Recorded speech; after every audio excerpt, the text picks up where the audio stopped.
ఎందరో త్యాగమూర్తుల త్యాగఫలం ఆంధ్ర రాష్ట్రం. నేడు ఆంధ్రప్రదేశ్లో ప్రజలు సుఖ సంతోషాలుగా ఉన్నారా? ప్రస్తుతం ప్రజల మధ్య ఉన్న కులాల కుంపట్లు ఎవరి కోసం? చంద్రయాన్ రాకెట్ యుగంలో కూడా వర్ణ విభేదాలు దేనికి సంకేతాలు? రాజకీయ పార్టీల నేతలు ఏం చెప్తున్నారు? నేటి కాలంలో ప్రపంచాన్ని శాసించే మన యువత మేధాశక్తి ఏం కోరుకుంటుంది? తెలుసుకోవాలంటే ఆంధ్ర యువగలం. ప్రజల మాటే మా నోట. నమస్కారం, వార్తలకి స్వాగతం. ఈనాటి ముఖ్యాంశాలు. ప్రపంచానికి భారతదేశం అందిస్తున్న గొప్ప వరం యోగా అని సీఎం చంద్రబాబు వెల్లడి. యోగా ప్రతి ఒక్కరి జీవితంలో భాగం కావాలని వ్యాఖ్య. యోగాకు ప్రపంచవ్యాప్త గుర్తింపు తెచ్చిన ఘనత ప్రధాని నరేంద్ర మోదీకి దక్కుతుందని ప్రశంస.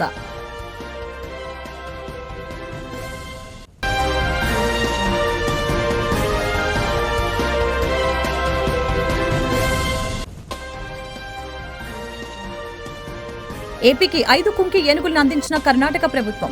కుంకి ఏనుగుల్ని స్వీకరించిన డిప్యూటీ సీఎం పవన్ కళ్యాణ్. కుంకి ఏనుగుల్ని తానే జాగ్రత్తగా చూసుకుంటానని పవన్ కళ్యాణ్ వ్యాఖ్య.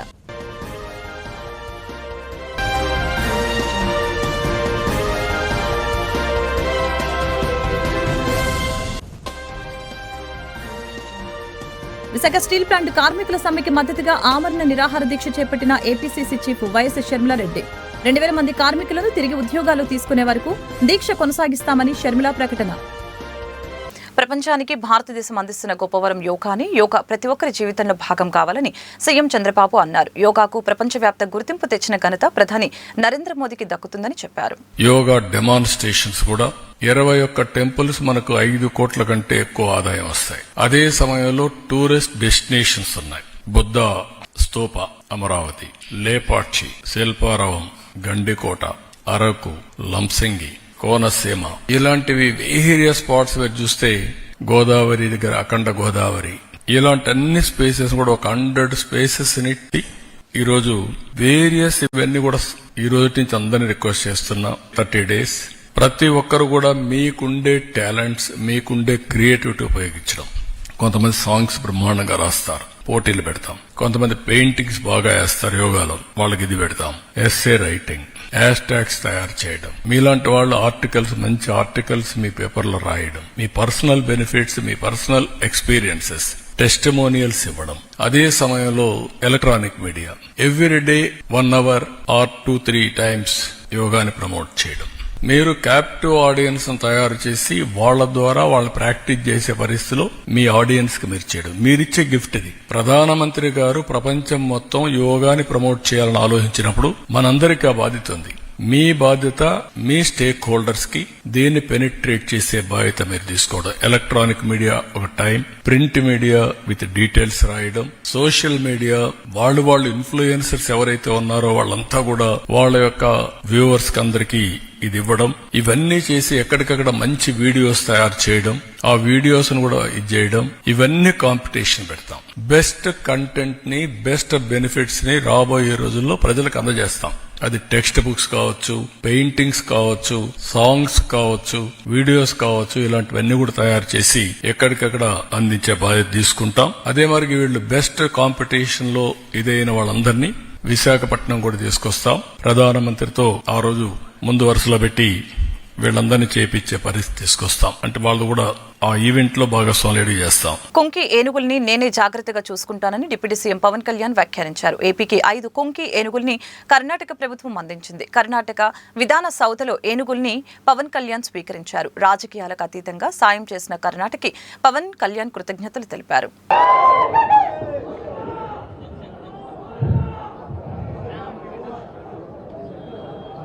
जय भारत जननीय तनुजाते, जय हे कर्नाटक माते, जय सुंदर नदी वनगल नाडे, जय हे रस ऋषिगल बिडु.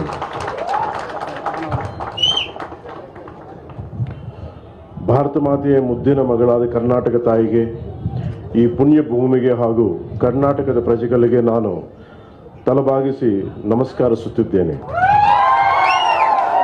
భరతమాత ముద్దుల కూతురు కర్ణాటక తల్లికి మరి ఈ నేలకి, కర్ణాటక ప్రజలకి నేను శిరస్సు వంచి నమస్కరిస్తున్నాను.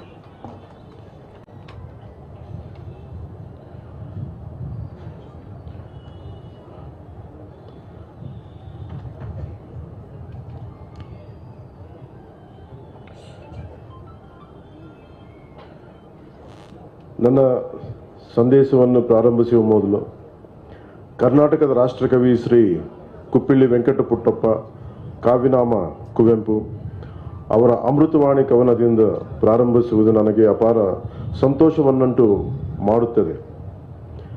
Before starting my message, I am pleased to start with the poem of Karnataka Rashtrakavi Sri Kuppalli Venkata Puttappa, popularly known as pen name with Kuvempu. This is what I have recited when I did MOU before, when I came here in last year. This is what I started with. ಅರಣ್ಯಕ್ಕೆ ಹಾಡು ಹಾಡುವ ಮುನ್ನ ನಾನು ನನ್ನ ಮನದ ಮುಂದೆ ನಿಲ್ಲುತ್ತಾನೆ. ಅರಣ್ಯಕ್ಕೆ ಹಾಡು ಹಾಡುವ ಮುನ್ನ ನಾನು ನನ್ನ ಮನದ ಮುಂದೆ ನಿಲ್ಲುತ್ತಾನೆ. ಅರಣ್ಯದ ಅರಿಸಿನ ಅರುಳುಗಳಿಂದ ನನ್ನ ಮನದ ಅರಿವಿನ ಅರುಳುಗಳು ತೆರೆಯುತ್ತವೆ. Before singing a song for the forest, I stand before my own mind. The forest gentle breeze opens up the petals of my mind's awareness. This poem showcases Kuvempu's reverence for nature and his understanding of the forest as a source of spiritual growth and inspiration. And it was a great moment for me when I came here last year on August 8th, 2024, at the historic Vidhan Saudha. A vision was born, a bold and a sincere resolve between Karnataka and Andhra Pradesh. When I came here, I sought the blessings of Honorable Chief Minister Sri Siddaramaiah ji. I went and met him with what purpose I came, and he guided us, and today, with his blessings and with his guidance, I am right in front of you today. So for such an honorable man, for such an honorable Chief Minister, Karnatakada ಸನ್ಮಾನ್ಯ ಮುಖ್ಯಮಂತ್ರಿಗಳಾದ ಶ್ರೀ ಸಿದ್ದರಾಮಯ್ಯ ಅವರಿಗೆ ಹೃದಯಪೂರ್ವಕ ನಮಸ್ಕಾರಗಳು. ಕರ್ನಾಟಕದ ಸನ್ಮಾನ್ಯ ಉಪಮುಖ್ಯಮಂತ್ರಿಗಳಾದ ಶ್ರೀ ಡಿ.ಕೆ. ಸುಮಾರ್ ಅವರಿಗೆ ಹೃದಯಪೂರ್ವಕ ನಮಸ್ಕಾರಗಳು. Only one thing I would like to, few lines I would like to say about Honorable Chief CM Sri Siddaramaiah ji, a leader whose vision harmonizes equity, ecology and development. When I met him, he is a man of few words. Visakha steel plant కార్మికుల సమ్మెకు మద్దతుగా APCC chief YS Sharmila Reddy ఆమరణ నిరాహార దీక్ష చేపట్టారు. 2000 మంది కార్మికులను తిరిగి ఉద్యోగాలు తీసుకునే వరకు దీక్ష కొనసాగిస్తామని షర్మిల ప్రకటించారు.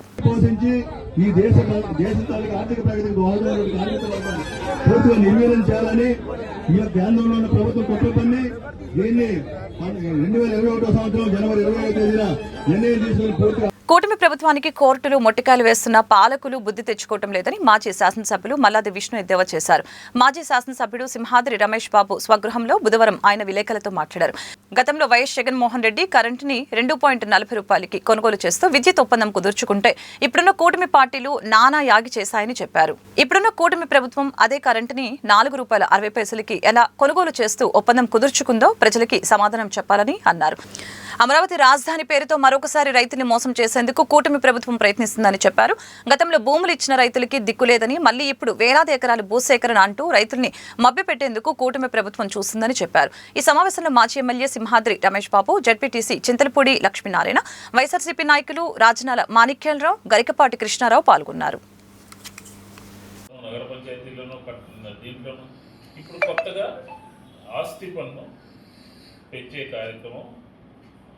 ఆంధ్రప్రదేశ్లో పంచాయతీల్లో, మున్సిపాలిటీల్లో, కార్పొరేషన్లో ఆస్తి పన్ను పెంచాలని చెప్పే ప్రయత్నం చేస్తాం. ఆ రోజు మేము ఆస్తి పన్ను ప్రజల మీద వెయ్యాలి అని అనుకుంటే ఒక సబ్ కమిటీ పెట్టి ఇతర రాష్ట్రాలు, చెన్నై, బెంగళూరు, తెలంగాణ, మహారాష్ట్ర, ఆ రాష్ట్రాల్లో ఉన్నటువంటి పట్టణాల్లో తిరిగి ఆస్తి పన్నుని రూపొందించాం. ఇప్పుడు ఏమీ లేకుండా అసెస్మెంట్కి తగ్గట్టుగా ఆస్తి పన్ను పెంచాలి అని చెప్పని సిడిఎంఏ నిన్న డైరెక్షన్ ఇచ్చినట్టుగా మనం పత్రికలో చూస్తా ఉన్నాం.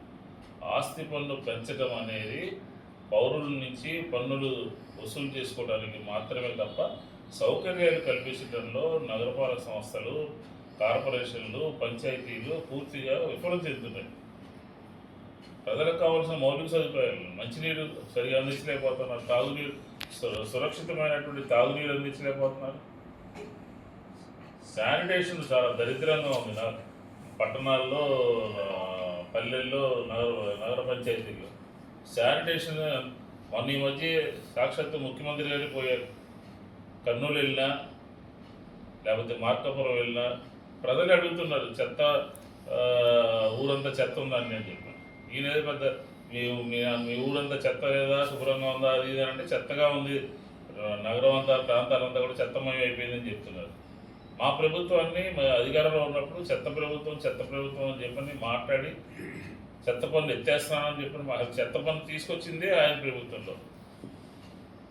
కేంద్ర ప్రభుత్వ సంస్కరణలో భాగంగా చెత్త పన్ను తీసుకొచ్చిందే చంద్రబాబు నాయుడు.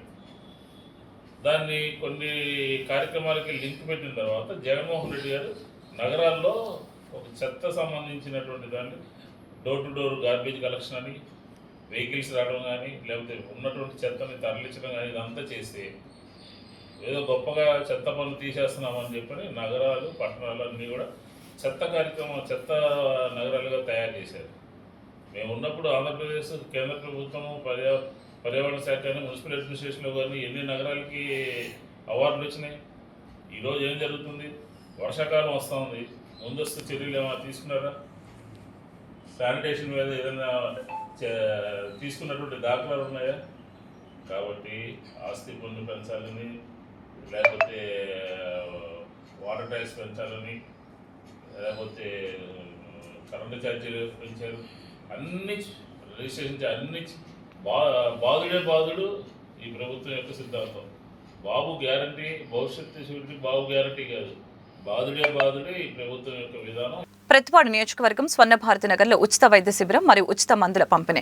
డాక్టర్ సనికెల రాజకుమారి గారు మాట్లాడుతూ ఉచిత వైద్య శిబిరాన్ని పేద ప్రజలు వినియోగించుకోవాల్సిందిగా కోరారు. ఈ మెడికల్ క్యాంపులో సుమారుగా 250 మందికి మందులు పంపిణీ చేశారు. ఈ క్యాంపులో డాక్టర్ రాజకుమారి గారు మాట్లాడుతూ గర్భిణీ స్త్రీలు ఎండాకాలంలో తీసుకోవాల్సిన జాగ్రత్తలు, తల్లి బిడ్డ క్షేమంగా ఉండి సులువు ప్రసవం అయ్యే మార్గాల గురించి, వ్యాయామం గురించి మరియు తీసుకోవాల్సిన ఆహార జాగ్రత్తలు, తల్లి తీసుకోవాల్సిన వ్యాక్సినేషన్ గురించి అవగాహన కల్పించారు. కార్యక్రమంలో పాల్గొన్న డాక్టర్స్ సనికెల రాజకుమారి గారు, డాక్టర్ శిరీష గారు, డాక్టర్ హేమ గారు మరియు అహల్య హాస్పిటల్ స్టాఫ్ మరియు 56వ వార్డు కార్పొరేటర్ పద్మజ గారు కార్యక్రమంలో పాల్గొన్నారు.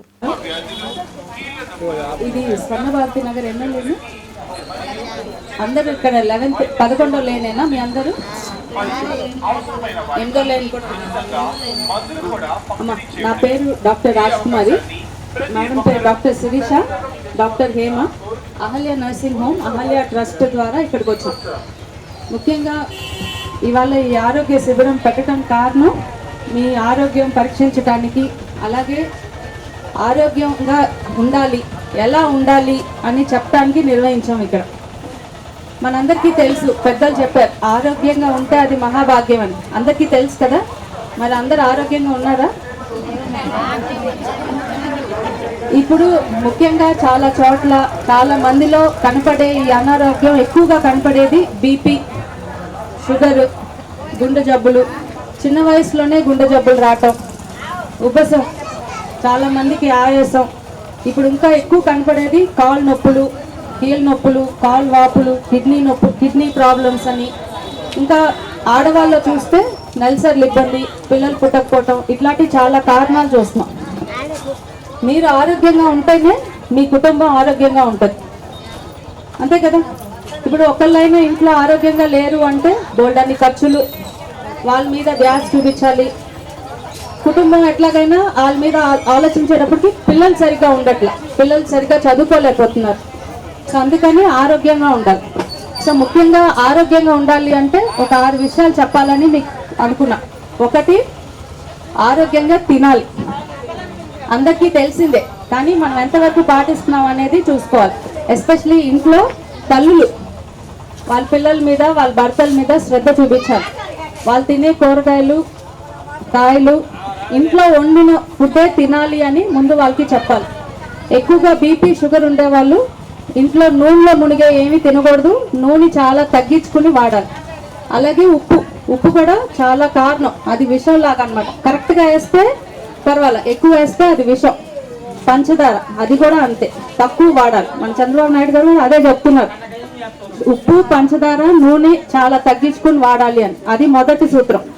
రెండోది వ్యాయామం చేయటం. చాలా మంది ఇంట్లో ఆడవాళ్ళు పనికి వెళ్తున్నారు, కానీ అయినా సరే వాళ్ళ కోసం కొంచెం టైం అయినా కేటాయించి ఇంటి ముందు కొంచెం సేపు అయినా నడవటం, అందరు కలిసి కూర్చుని నవ్వుతూ మాట్లాడటం, అది అలవాటు చేసుకోవాలి.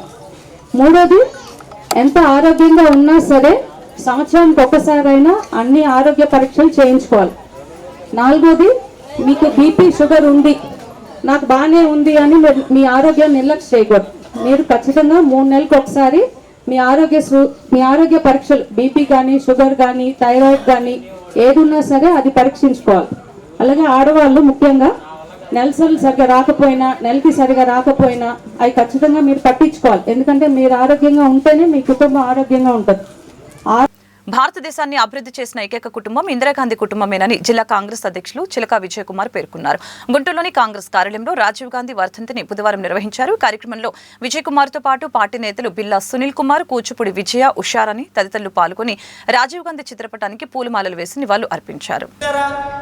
విధి ఎంత విచిత్రమైందో, మీ దగ్గరున్న అంగబలంతో, అర్ధబలంతో ప్రభుత్వ రంగ సంస్థల్ని మీ చేతిలో పెట్టుకొని ఈ దేశంలో ఎంతైతే విషం చిమ్మారో, రాహుల్ గాంధీ, రాజీవ్ గాంధీ గారి కుటుంబాల మీద ఎంత విద్వేషాన్ని చిమ్ముతున్నారో అది తిరిగి ఎలా మీ దగ్గరికే మళ్ళీ ఎలా చేరిందో గమనించారా?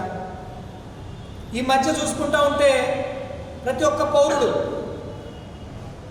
పాకిస్తానే కాదు ఏ దేశమైనా సరే భారతదేశం వైపు చూడటానికే భయమేసేది.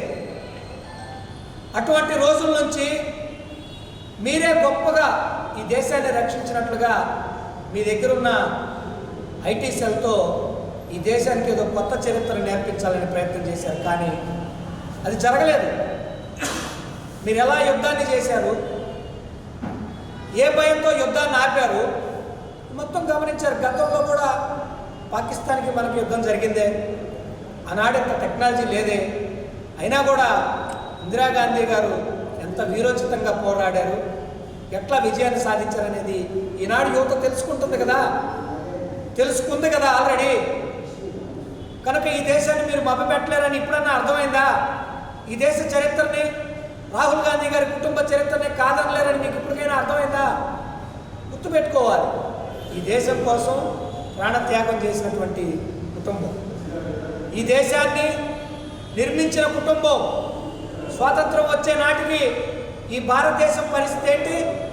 7 లక్షల ఆకలి చావులు ఉన్నటువంటి భారతదేశంలో ఈనాడు సస్యశ్యామలమైనటువంటి పంటలు, ఆహార కొరత లేనటువంటి దేశాన్ని మీకు అప్పచెప్తే బీజేపీ ప్రభుత్వం మత విద్వేషాలు రెచ్చగొడుతూ, కుల విద్వేషాలు రెచ్చగొడుతూ, ప్రాంతీయ విద్వేషాలు రెచ్చగొడుతూ ఈ దేశాన్ని ఎట్లా పరిపాలనతో విచ్ఛిన్నం చేస్తున్నారో గమనించాల్సిన అవసరం యువతకు ఉంది.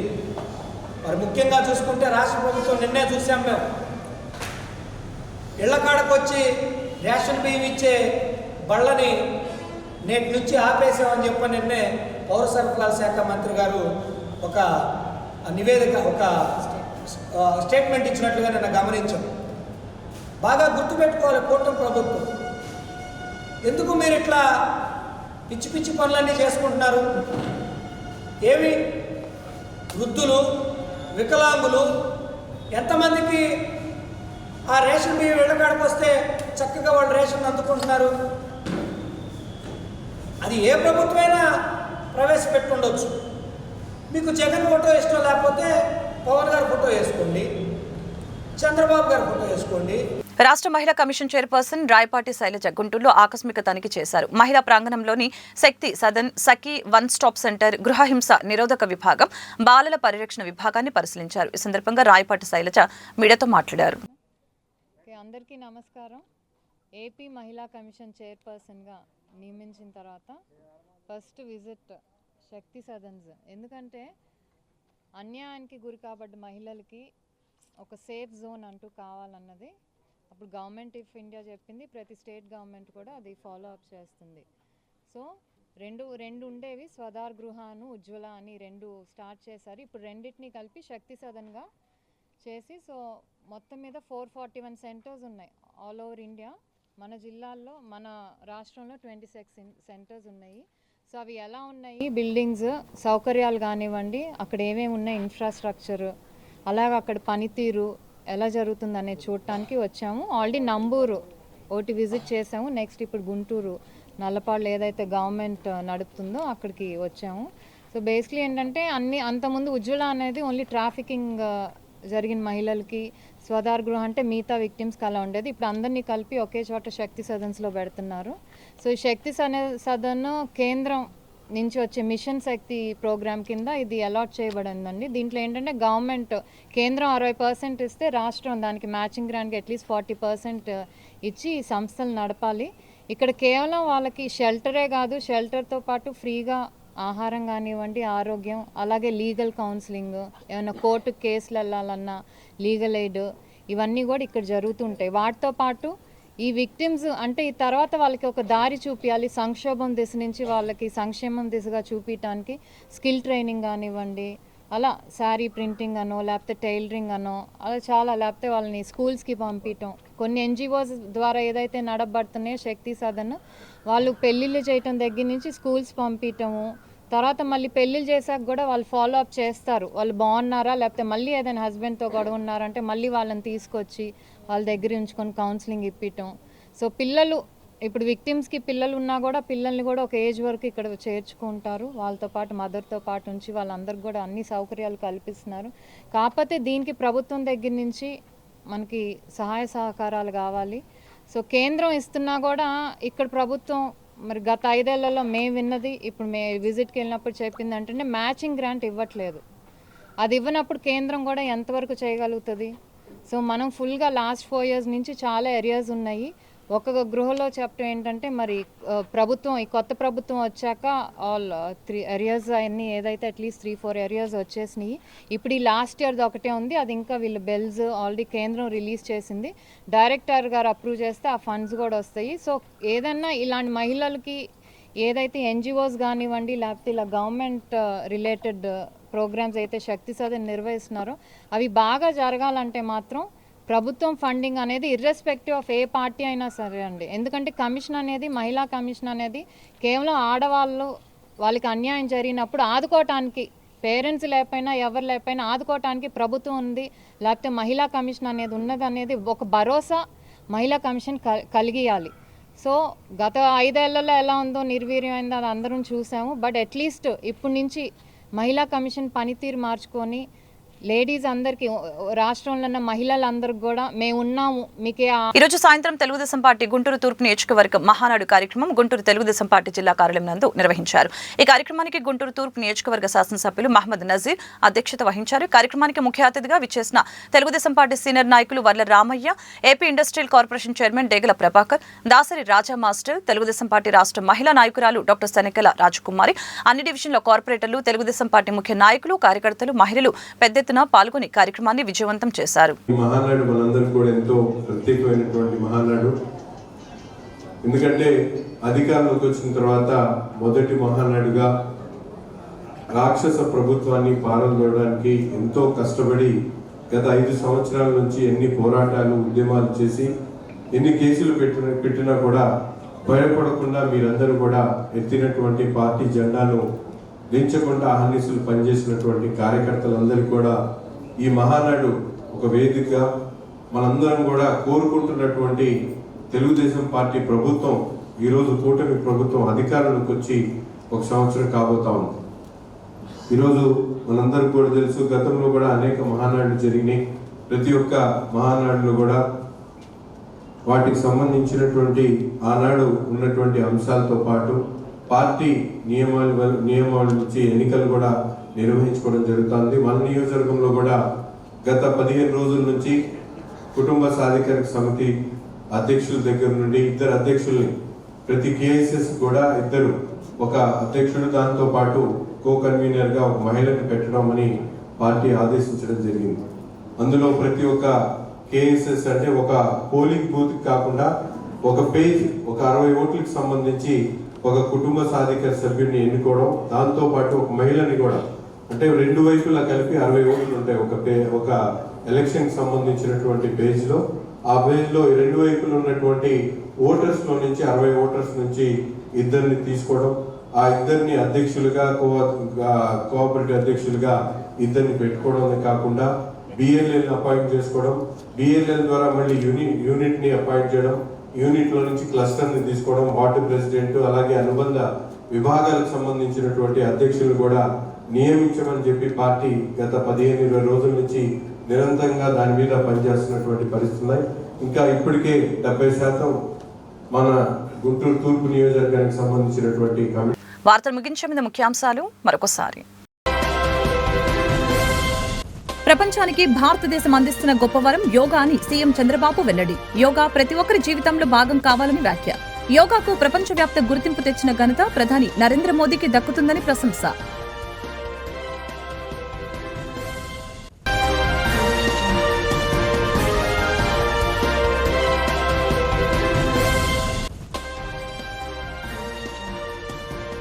ఏపీకి 5 కుంకి ఏనుగుల్ని అందించిన కర్ణాటక ప్రభుత్వం.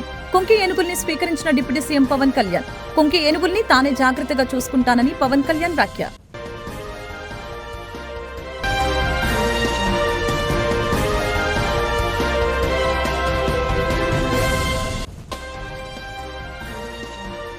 విశాఖ స్టీల్ ప్లాంట్ కార్మికుల సమ్మెకి మద్దతుగా ఆమరణ నిరాహార దీక్ష చేపట్టిన ఏపీసీసీ చీఫ్ వైఎస్ షర్మిలారెడ్డి. 2000 మంది కార్మికులను తిరిగి ఉద్యోగాలు తీసుకునే వరకు దీక్ష కొనసాగిస్తామని షర్మిల ప్రకటన. ఈ వార్తలు ఇంతటితో సమాప్తం. మరొక బులెటిన్లో మళ్ళీ కలుద్దాం. నమస్కారం.